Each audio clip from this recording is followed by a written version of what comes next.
आकड़ भञण या उबासी ॾियणु फितरी अमल हूंदो आहे जेको ख़ासि करे थकावट, निंड अचण या निंड मां उथण वक़्तु थिए थो। पर छा तव्हां कॾहिं सोचियो आहे त आरस भञण या न भञण, उबासी ॾियण या न ॾियण जा बि के फ़ाइदा थी सघनि था।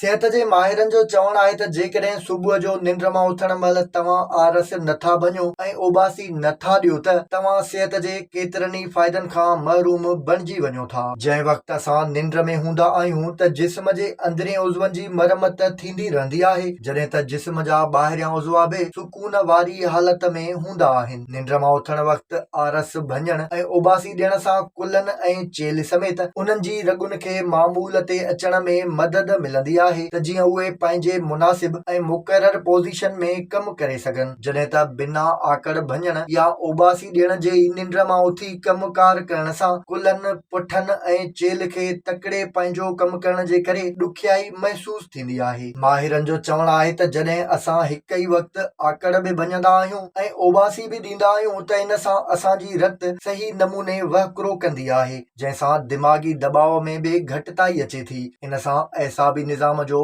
जेको दिलि जे धड़के जी रफ़्तार, हाज़मे वारे निज़ाम ऐं एंडोक्राइन जे कमकार जो ज़ामिन हिसो हूंदो आहे, उहो बहितरीन अंदाज़ में कमु करे थो, जॾहिं त माण्हू पुरएतमाद बणिजी वञे थो।